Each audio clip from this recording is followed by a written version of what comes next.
Hey, what up? Just gonna talk about some comics that I like. So just kind of picked out some of my favorite issues, some of the more rare ones, I guess you'd say, or just some that I like the cover alone, or there's story elements I want to talk about. So just gonna start off with GI Joe issue 21 signed by Larry Hama, and so this is a silent issue. It was a misprint when it first got published, so there's absolutely no words, but it fits with Snake Eyes because Snake Eyes doesn't talk. So this is just like completely a visual comic, and it actually kind of works well with. Like I said, it was a misprint, so they planned on words, but just how it's illustrated and how the colors pop and the color palette they use just work perfectly with the fact that it's a silent issue.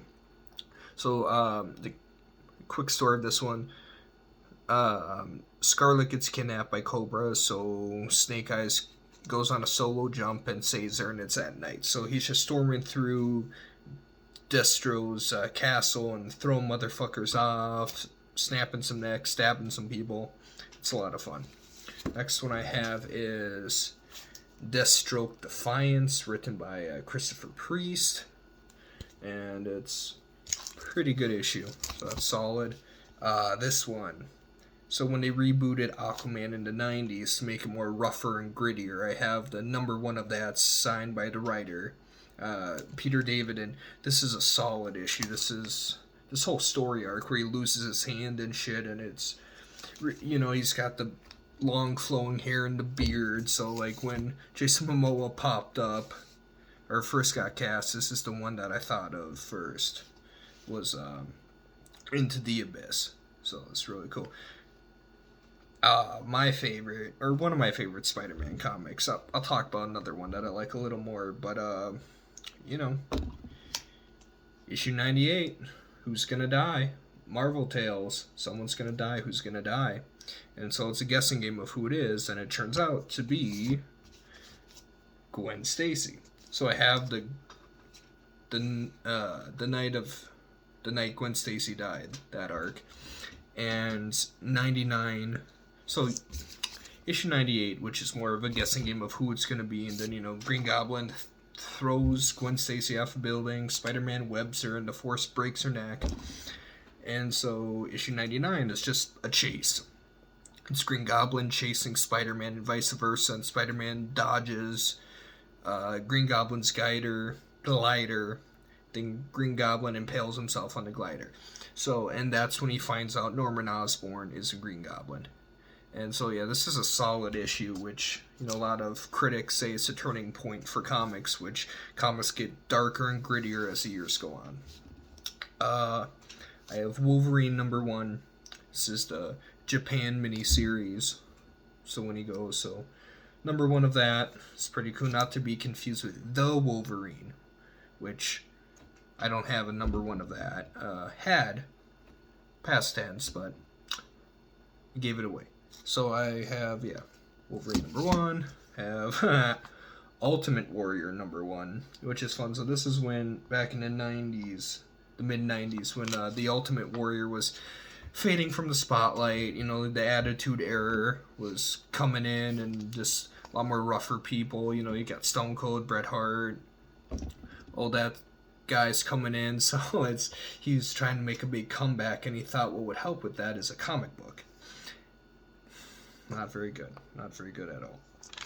He tries.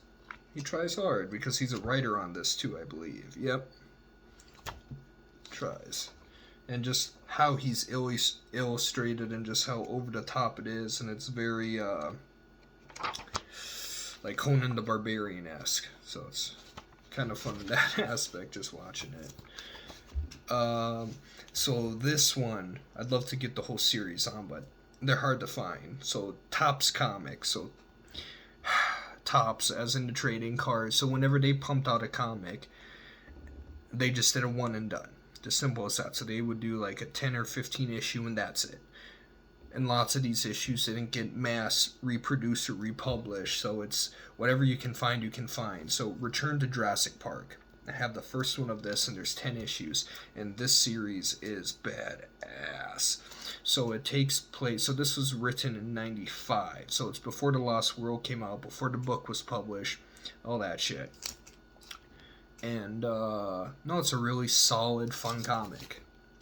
So one of my favorites that I got to get a hold of, speaking of tops again, Jason Goes to Hell, the Final Friday. And I have issues 1 to 3 of it. So 3 is definitely, that's an eye-catching cover alone. It's just like, you know, the movie, and they really play along with how grotesque Jason is this, and they really illustrate the fact and go over the top with it. And in this adaptation of it, because it's a movie adaptation, he's more in the Jason form than you know, that slug that's jumping from person to person. So that aspect of it I really like, and like I fucking said, you know, it's one and done. So if you don't have money to burn or an eBay account, you ain't gonna get shit like this. And these, I have 2 issues of the same comic, but they're different. So the Apocalypse starts here. So Planet of the Apes. This is a continuation and different telling of the Tim Burton movie. So this is the movie cover with Michael Clark Duncan, and this is a comic book cover. So comic style I like, you know, it's that early 2000s, just kind of slick and easy one, and the comic is good. It departs from the movie, which is completely fine, and it's just a lot of fun. And so one of my favorites, Masters of the Universe. So this cover is an exclusive cover that Drew Struzan illustrated, which is really badass that I got to get a hold of this. And yeah, this is the B cover. This isn't even the main cover. So they fucking paid Drew Struzan to do a B cover, not an A cover of it. Shame, but no, this is a solid issue that I really like. So it's the beginning of what would be the 2000 comic series, or the 2000 TV show, sorry. The animated TV show that came on 2000s. This was the comic book to coincide with it.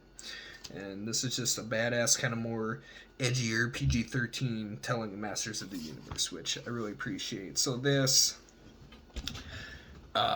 Leonard Nimoy's Primordials. So this is Leonard Nimoy. He wrote it. He didn't illustrate it, of course, but he wrote it.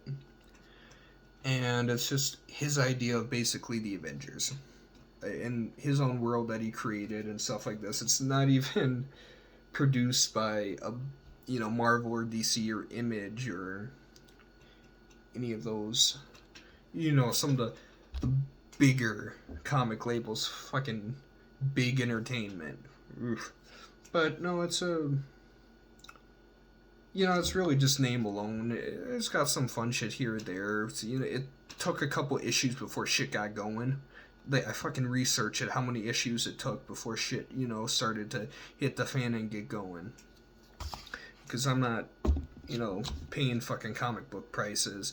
Not saying that all these issues were uberly expensive, but, you know, paying out $5 an issue for something that I not really into. Speaking of shit that I'm into, so this is issue number 2. So in the 90s, they, you know, spin-off comics were happening like a motherfucker. So you had Thor, then in the 90s, you had Thunderstrike. So Thunderstrike, I don't have issue 1. I'm gonna get issue 1. I have issue 2 of Thunderstrike, which is Thunderstrike versus the Juggernaut. And why I love this cover so much is in the reflection of the Juggernaut, you can see Thunderstrike, which is a lot of fun. Kind of false advertising because they don't really fight in the comic book. It's just more of a misunderstanding of really what happens. Thunderstruck thinks Juggernaut wants to fight him. Juggernaut thinks Thunderstruck wants to fight him. So then they meet, they have a conversation. End of story. Legends Never Die, Kiss 4K, issue number 1. Kiss comic book. Kiss are superheroes and have to defend the universe against demons. Pretty simple, self-explanatory. So one of my favorite comic book villains, or my favorite comic book villain, is Magneto.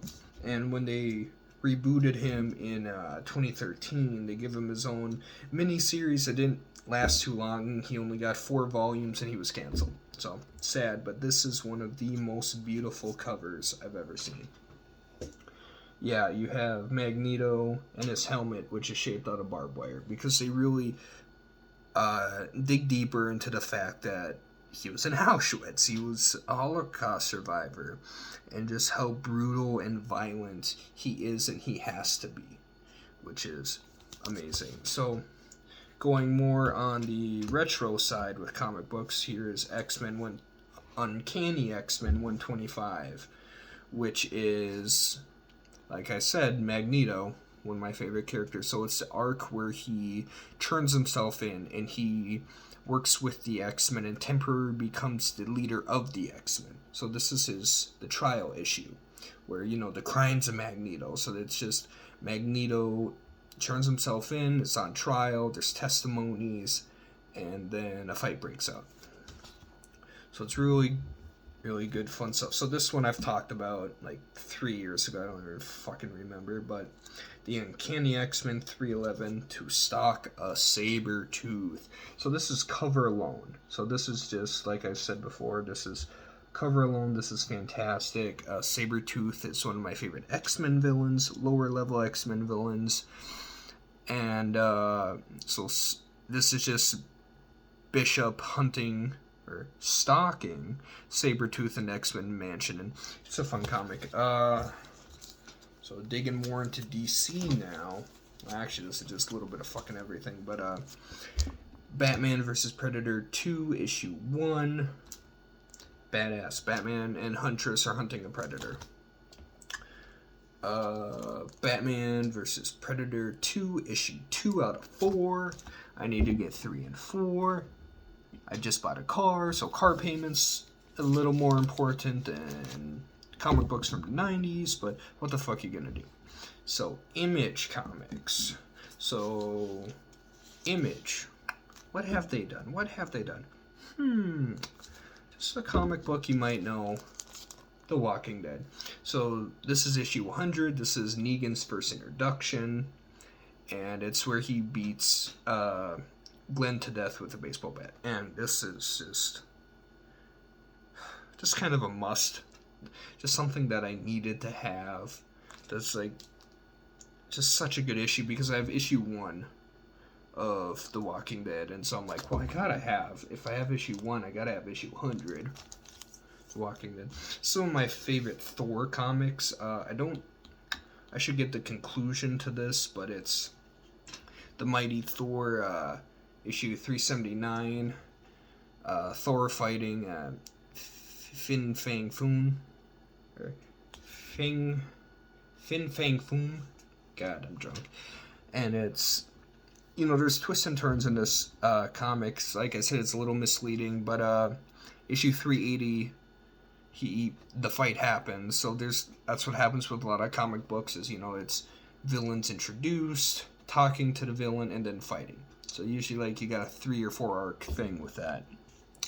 Well, in this issue, it's revealed that Fin Fang Foom is actually the World Serpent. So, yeah, Thor's got to fight the World Serpent in issue 380. So, I got to get that.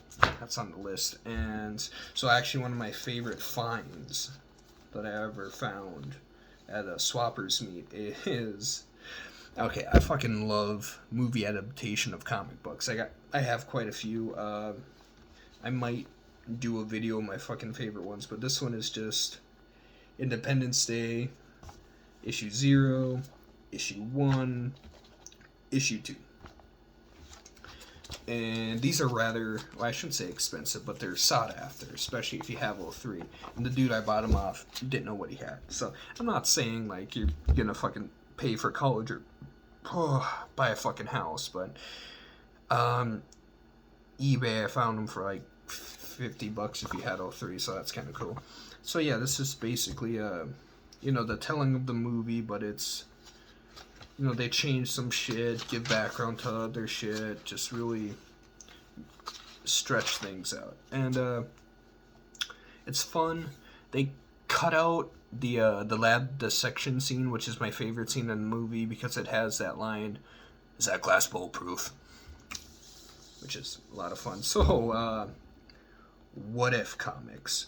So, Marvel What If, especially now, What If is a huge thing. But back in the day, you got weird shit like this. What if Conan the Barbarian was in the 21st century and Conan had access to fucking guns? Basically, Conan creates an army and takes over New York. So, solid out of 10. So, this is one of my favorites Spider-Man comics in the 90s. So this is when Todd McFarlane had full control over Spider-Man in the 90s, and he did Spider-Man Torment, one of my favorite covers, where Spider-Man just fucking beat absolute dog shit. And so what this comic is, so I have part 5 of 5. I have read the entire series, but specifically the single issues I have of Torment are 5 of 5. So basically the narration is like National Geographic narration, where it's like, the spider is hunting tonight and shit like that, and it's spider fighting the lizard, and it is just pure brutality, and it's fun, and it's really just like Todd McFarlane has all his toys in the toy box, and he's just playing, he's just having a lot of fun, and it's something you just gotta respect when a guy like that just gets full reign of just everything he can do.